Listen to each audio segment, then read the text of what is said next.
नमस्कार दोस्तों, स्वागत आप सभी का आपके अपने चैनल ज्ञान गुरु एकेडमी में। बच्चों, काफी महत्वपूर्ण टॉपिक आज हम पढ़ने वाले हैं, फिगर ऑफ स्पीच। बच्चों, फिगर ऑफ स्पीच के बारे में बच्चे बहुत सारी चीजें लेस कर देते हैं, बहुत सारी चीजें छोड़ देते हैं। वो फिगर ऑफ स्पीच जो है डियर, आपके पोएट्री का सेक्शन होता है। पोएट्री के सेक्शन, जैसा कि आप लोग को पता होगा, पोएट्री के सेक्शन में बच्चों अब की बार आप लोग को 5 चैप्टर पढ़ने थे। कितने चैप्टर पढ़ने थे? 5 चैप्टर पढ़ने थे। तो पांचों चैप्टर से बच्चों इस टाइप का फिगर ऑफ स्पीच का क्वेश्चन पूछा जाता है। आप लोग का डियर फिगर ऑफ स्पीच के क्वेश्चंस पूछे जाते हैं जो, ठीक है, वो कुछ इस टाइप के होते हैं। आपके फिगर ऑफ स्पीच वाले जो क्वेश्चंस होते हैं वो की डियर एग्जाम्पल दे देगा आप लोगों का। जो 5 आपके पोयम है उनमें से पांचों में से किसी का एग्जाम्पल दे देगा डियर, ठीक है। जो एग्जाम्पल दे देगा मैं आप लोग को दिखाता हूँ किस टाइप का एग्जाम्पल देगा, ठीक है। मैं यहाँ पे 1 मिनट दिखाता हूँ, कोई मेरे पास यदि बुक है तो मैं उसको एग्जाम्पल दिखाता हूँ, ठीक है। दिखाता हूँ, 1 मिनट रुक जाइए निकाल के।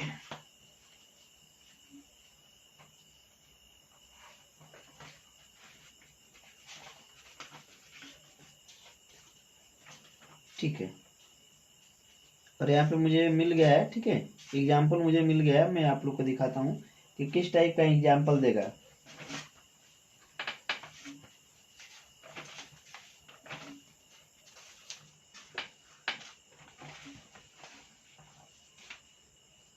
ठीक है, चलिए। अब बच्चों एक एग्जाम्पल दे देगा और उस एग्जाम्पल से रिलेटेड देखिए, जैसे आप देख सकते हैं यहाँ पे मैं मदर एट 66 मैंने निकाला हुआ है। यहाँ पे आप देख सकते हैं कि यहाँ पे दिया है पूरा का पूरा एक पैसेज दे दिया है। I saw my mother beside me, those open mouthed, her face ashen like that of a corpse and realised with pain that she was as old as she looked. तो बच्चों इनमें से किसी भी एक पैरा को उठा के पूछ देता है कि बताइए कि इसमें किस प्रकार का फिगर ऑफ स्पीच है। यहाँ आप देख सकते हैं क्वेश्चन में आपके पूछा है right the name of the figure of speech used in the above lines. तो बच्चों यदि आप फिगर ऑफ स्पीच ही नहीं पढ़े हैं तो आप इसको कैसे बता पाएंगे? तो पहले हम पढ़ेंगे फिगर ऑफ स्पीच को। जब फिगर ऑफ स्पीच को पढ़ लेंगे डियर, तो उसके बाद क्या करेंगे? फिगर ऑफ स्पीच को पढ़ने के बाद बच्चों हम चैप्टर वाइज, जैसे माई मदर एट 66 में क्या क्या है, उसके बाद एन एलिमेंट्री स्कूल क्लासरूम में कैसे, आंट जेनिफर्स में कैसे, सारी चीजों को कवर कर लेंगे। क्लियर है? तो मैं अब आप लोग को प्रूफ दिखा चुका हूं किताबों से, प्रूफ की कोई जरूरत नहीं है कि फिगर ऑफ स्पीच के कैसे क्वेश्चंस आते हैं। अब मैं आप लोग को बच्चों डायरेक्ट फिगर ऑफ स्पीच समझाने जा रहा हूं, ठीक है। डायरेक्ट आप लोग को क्या समझाने जा रहा हूं? फिगर ऑफ स्पीच, ठीक है। चलिए, फिगर ऑफ स्पीच के बारे में बच्चों, a figure of speech is an expression. Figure of speech एक एक्सप्रेशन है dear, which is uncommon and divides greater effect. जो कि किसी भी चीज को या तो बहुत अनकॉमन कर दे, असामान्य कर दे, एंड डिवाइड्स ग्रेटर इफेक्ट, या किसी के बहुत बड़े प्रभाव को बता दे बच्चों। There are 7 important figure of speech. यानी बच्चों जो अंग्रेजी में अलंकार है डियर, हमें 7 महत्वपूर्ण, वैसे तो बहुत सारे होते हैं लेकिन जो आपके बोर्ड एग्जाम की दृष्टि से 7 इंपोर्टेंट होता है। कितना होता है? 7 इंपोर्टेंट होता है। उन सातों को आज हम इसी वीडियो में कवर करने वाले हैं, ठीक है। उन सातों को आज हम इसी वीडियो में कवर करने वाले हैं। क्लियर है? चलिए, फिगर ऑफ स्पीच का मतलब होता है डियर अलंकार। जैसे हिंदी में, जैसे सपोज दैट मान लीजिए कि कल आप मार्केट जा रहे थे और कल मार्केट के रास्ते पे आपको कोई एक औरत दिखाई दी गोबर फेंकते हुए। तो औरत आपको बहुत सुंदर उस समय नहीं लगी। शाम को पार्टी में वो औरत आपको दोबारा मिलती है, लेकिन उस समय जब वो शाम को पार्टी में आपसे इत्तेफाक से उसकी मुलाकात हो जाती है, इस समय उसने गहने वहने पहन रखे थे और इस टाइम काफी खूबसूरत लग रही थी। तो क्या हुआ इसमें और इसमें अंतर होने का रीजन क्या हो गया? रीजन सिर्फ इतना सा, क्योंकि इसने आभूषण धारण कर लिए थे जो उसकी सुंदरता को बढ़ा दिया। उसी प्रकार से फिगर ऑफ स्पीच भी काम करता है डियर, शब्दों या आपके पैसेज के बीच में आके उस पैसेज की सुंदरता को बढ़ा देता है। क्लियर है? ठीक है, क्या करेगा, पैसेज की सुंदरता को बढ़ा देगा। पहला जो फिगर ऑफ स्पीच है डियर वो है आप लोग का सिमिली। क्या है, सिमिली। सिमिली जिसे हम कहते हैं उपमा अलंकार डियर, क्या कहते हैं, उपमा अलंकार। दूसरा होगा मेटाफर। मेटाफर यानी कि रूपक अलंकार, ठीक है, मेटाफर यानी कि रूपक अलंकार। तीसरा है डियर आप लोग का पर्सनिफिकेशन। क्या है, पर्सनिफिकेशन यानी कि मानवीकरण। चौथा होगा डियर आप लोग का, जो चौथा है एपोस्ट्रोफी है, जिसे कहते हैं संबोधन। क्या कहते हैं डियर, संबोधन। और आप लोग का पांचवा है ऑक्सीमोरन, इसे कहते हैं विरोधाभास। ठीक है, छठवें की तरफ चलेंगे डियर आप लोग का होता है हाइपरबोल।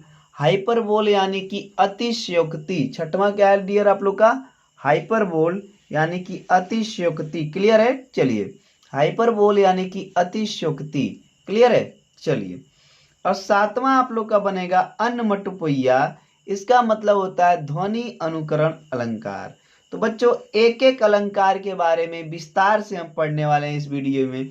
किसी भी बच्चे को कोई भी दिक्कत हो, कोई भी चीजें जो समझ में ना आ रही हो, आप कमेंट बॉक्स में कमेंट करके हमें बिल्कुल बता सकते हैं। कमेंट बॉक्स हमेशा ओपन रहता है डियर, ठीक है, और हमेशा सभी बच्चों के कमेंट्स का जवाब दिया जाता है। अब आइए पहला पॉइंट समझते हैं उपमा अलंकार के बारे में। किसके बारे में डियर, उपमा अलंकार के बारे में, ठीक है। It is a figure of speech in which a comparison is made between two objects। यह जो फिगर ऑफ स्पीच है डियर, दो ऑब्जेक्ट्स के बीच में कंपैरिजन बताता है। कंपैरिजन यानी कि तुलना बताता है, ठीक है। इस प्रकार का फिगर ऑफ स्पीच दो ऑब्जेक्टों के बीच में तुलना बताते हैं ऑफ डिफरेंट काइंड्स, जो कि क्या होते हैं डियर, अलग अलग प्रकार के होते हैं। which have at यहाँ पे थोड़ा सा मैं आगे बढ़ाने की कोशिश कर रहा हूं ताकि आप लोग को पूरा दिख सके, ठीक है, क्लियर है, चलिए।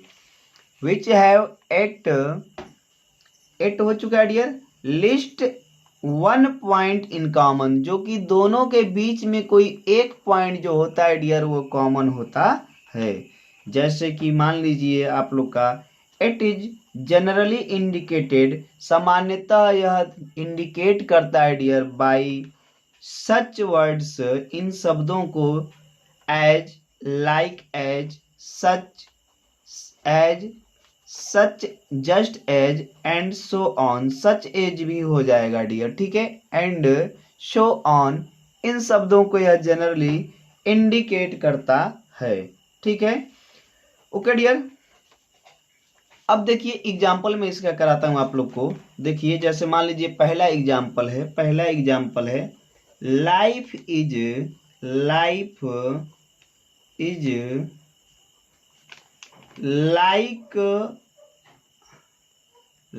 Is like a dream.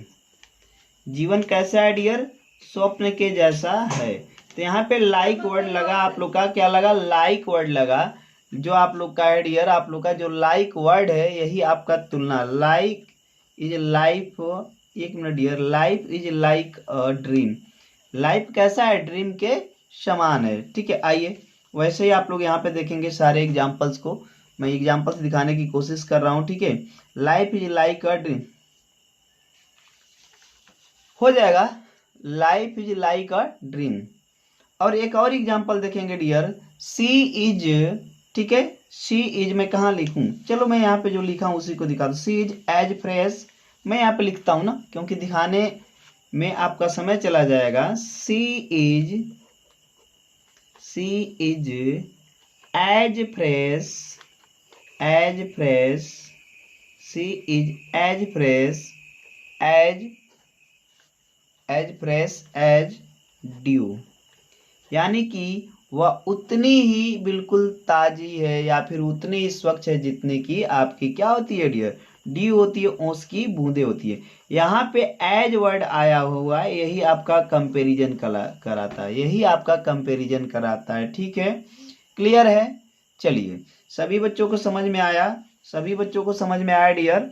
तो चलिए अगला एग्जाम्पल अगला देखते हैं। अगला हम लोग का क्या है डियर, और अगला वर्ड आप लोग का यहाँ पे दिख रहा है।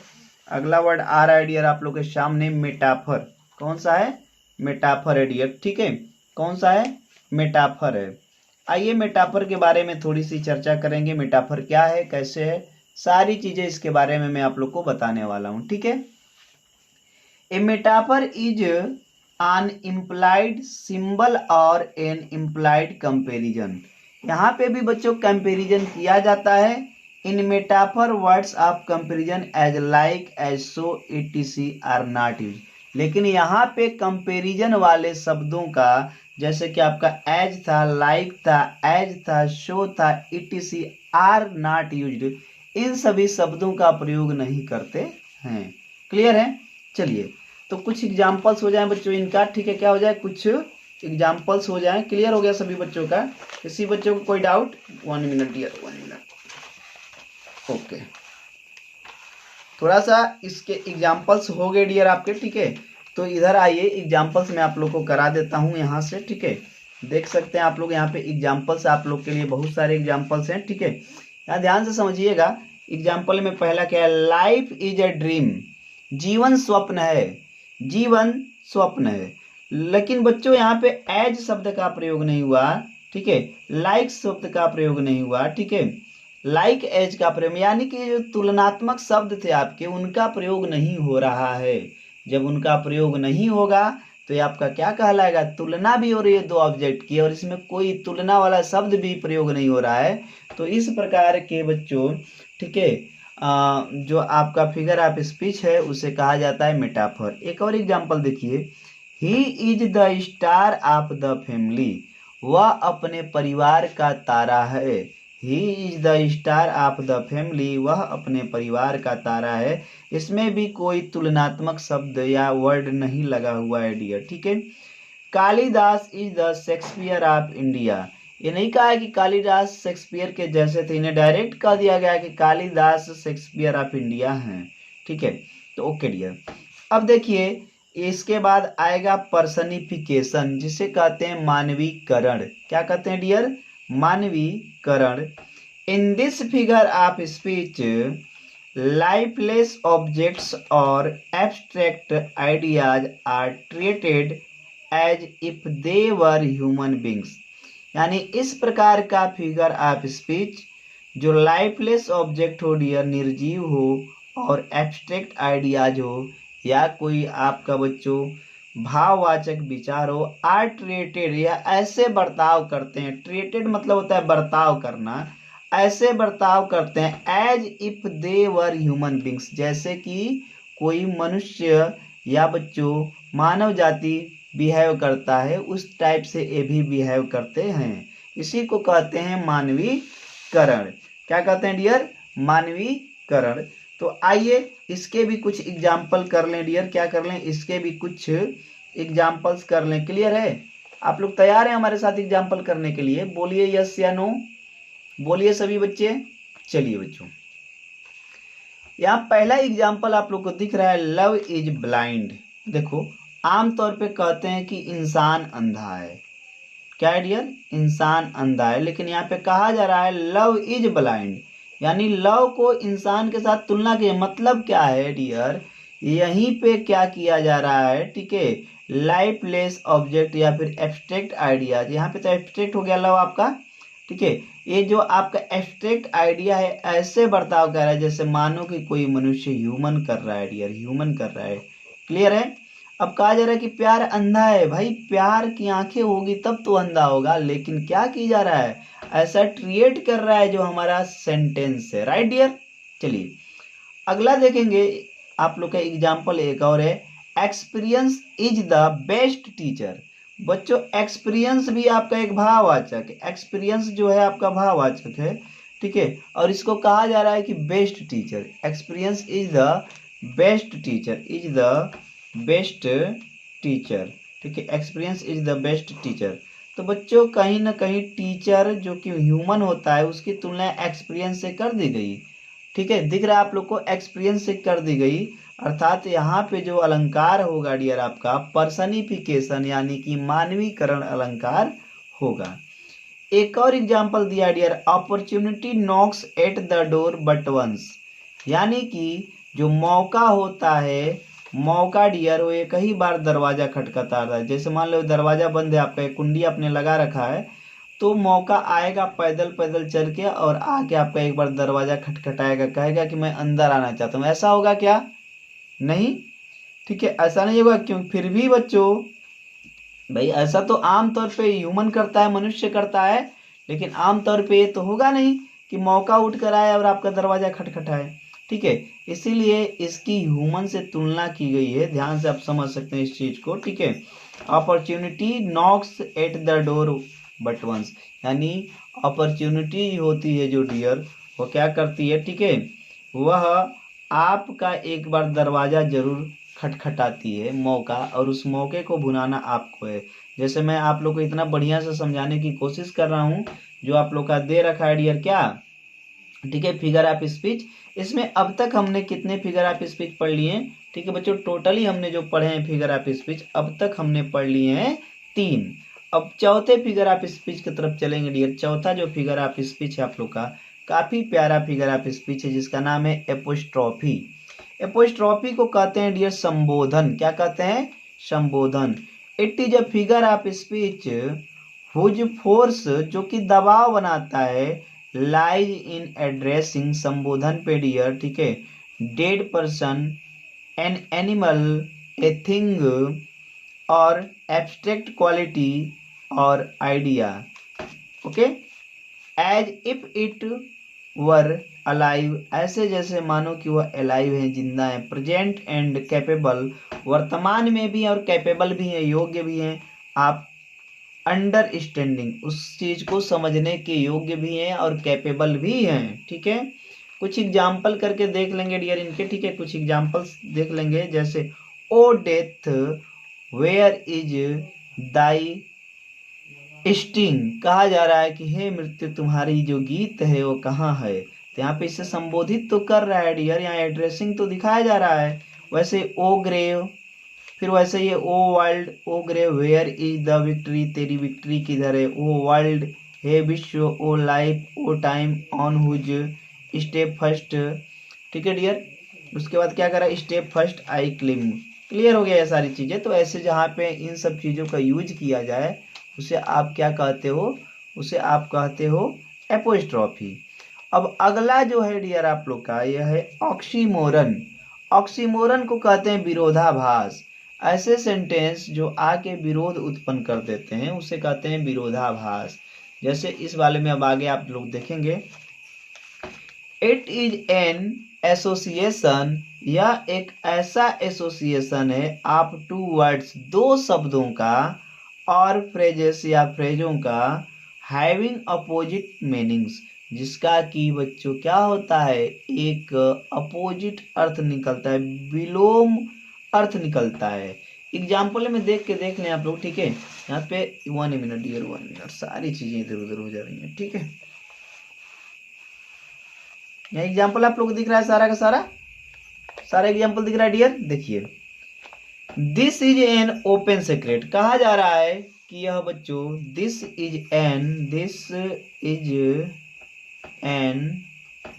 Open secret, this is an open secret. ठीक है, यह एक खुला रहस्य है। ओपन मीन्स क्या होता है? खुला, और सीक्रेट मीन्स रहस्य।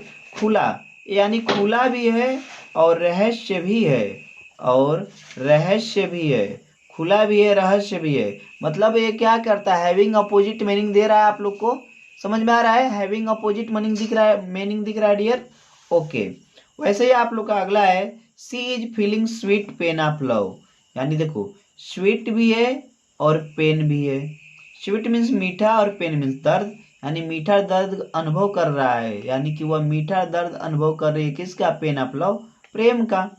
अगला है डियर आप लोग का क्या, लव इज बीटर स्वीट। अब देखो ये बीटर मीन्स होता है कड़वा, स्वीट मीन्स होता है मीठा। तो यहाँ पे क्या है डियर, यह बीटर स्वीट दोनों हैविंग अपोजिट मीनिंग है। जहाँ पे ऐसे मिल जाए आप लोग को, उन्हें कहते हैं डियर क्या, ऑक्सीमोरन। क्या कहते हैं? ऑक्सीमोरन। ऑक्सीमोरन यानी कि विरोधाभास। ठीक है, चलिए अब अगला देखेंगे डियर, अगला क्या दे रखा है आप लोग का, ठीक है, उसे ध्यान से समझने की कोशिश करेंगे। और अगला है हाइपरबोल। बहुत ही प्यारा, मुझे तो बहुत ही पसंद है ये जो आप लोग का फिगर ऑफ स्पीच है डियर, ठीक है, ये फिगर ऑफ स्पीच मुझे बहुत पसंद है। कौन सी? हाइपरबोल। हाइपरबोल मुझे बहुत पसंद है। ध्यान से देखिए, it this figure of speech things are represented as greater और लेस। इस प्रकार का फिगर ऑफ स्पीच रिप्रेजेंटेड करता है डियर क्या, या तो किसी चीज की बहुत बढ़ा चढ़ा के विशेषता बता दे और लेस, या बहुत घटा के, बेटर और वर्स, या तो बहुत बढ़िया या बहुत खराब, देन दे रियली आर, जो वास्तव में है वह उससे या तो उसकी बहुत बढ़िया विशेषता हो जाएगी या बहुत खराब। ऐसे चीजों को आप कहते हैं हाइपरबोल। क्या कहते हैं डियर? हाइपरबोल। ओके, क्लियर है। चलिए अब यहाँ पे बच्चों एक example, she wept an ocean of tear. वह इतना रोई डियर, ठीक है, she wept on ocean of tear, यानी कि बच्चों उसके रोने से उसके आंसुओं में जो बच्चों है, ठीक है, वो क्या है, ओशियन मीन्स क्या होता है? सागर, ठीक है, भर गया। ओके, तो भाई ऐसा थोड़े है कि किसी की आंसुओं से सागर भर जाए रोने से, ऐसा कुछ होगा क्या? लेकिन अतिशयोक्ति अलंकार है, बढ़ा चढ़ा के बताया गया है, ठीक है। देखिए अगला है, Belinda smiled and all the world was Joy. जब बेलिंडा हंसती है डियर तो पूरा विश्व, ठीक है, खुश हो जाता है। तो ऐसा कुछ है क्या? किसी के हंसने से पूरा विश्व खुश हो जाएगा? इस दुनिया में विभिन्नताओं की कमी थोड़े है, ठीक है, ठीक है डियर, विभिन्नताओं की कमी एकदम नहीं है बच्चों, ठीक है। अगला है जो कि आप लोग का ये भी एग्जाम्पल ही है डियर, ठीक है। अगला एग्जाम्पल देखेंगे आप सभी लोग, क्या है अगला एग्जाम्पल है, and out of Joy his heart jumped mills high, यानी कि और खुशी के मारे जो उसका हृदय था वह मीलो जंप कर रहा था डियर, मीलो जंप कर रहा था मतलब उछल रहा था उसका हृदय जो है, ठीक है। अगला है आप लोग का ध्वनि अनुकरण अलंकार, जिसे कहते हैं अन्नमटपोइया। क्या कहते हैं डियर? अन्नमटपोइया। इसको बढ़िया से समझने की कोशिश कीजिएगा। अन्नमटपोइया को बहुत ही प्यारा है आप लोग का, ठीक है डियर, बहुत ही प्यारा है अन्नमटपोइया, ठीक है। ध्यान से समझेंगे आप लोग, इसे पढ़ने की कोशिश करें। इन this figure of speech the employment of word suggest the sound. इसमें डियर मेन चीज क्या होती है? साउंड की ही बात होती है। साउंड और इको, द सेंस, जो सेंस का इको है उसकी बात होगी। जैसे the snakes are hissing, hissing ही आप इसे पढ़ेंगे, हसिंग मत पढ़िएगा, नहीं तो कुछ बच्चे थोड़ा गलती कर देते हैं और हिसिंग को हसिंग पढ़ देते हैं और सारा का सारा गड़बड़ कर देते हैं, ठीक है। तो यानी कि जो सर्प होता है वह हिसिंग करता है। द ब्यूटी बॉर्न ऑफ मुरमुरिंग, उसे साउंड शैल पास इनटू हर फेस। तो बच्चों ध्यान से यदि आप समझेंगे तो यहाँ पे जो किसी भी चीज की साउंड या इको की बात होती है उसी को अनमुठपैया कहते हैं। क्या कहते हैं? अनमुठपैया कहते हैं बच्चों। क्लियर हो गया? तो चलिए अब आप लोग को एक चीज बताना है। क्या बताना है? कि आप लोग के लिए यह वीडियो कैसी लगी, और यदि वीडियो आपको पसंद आई हो तो लाइक, और चैनल पे नए हो तो चैनल को सब्सक्राइब, क्या डियर, सब्सक्राइब, और दोस्तों को शेयर करना बिल्कुल नहीं भूलेंगे। क्लियर है? ये कहने की जरूरत नहीं रहे, क्योंकि आप लोग के लिए वीडियो काफी मेहनत के साथ बनाई जाती है। उम्मीद करता हूँ आप लोग को ये वीडियो बहुत पसंद आई होगी। स्वस्थ रहिए, मस्त रहिए, अपनों के प्यार के साथ, हल्की सी मुस्कान के साथ। कर दिखाओ कुछ ऐसा कि दुनिया करना चाहे आपके जैसा। मिलते हैं अगले क्लास में, तब तक के लिए धन्यवाद, बाय बाय, खुदा हाफिज।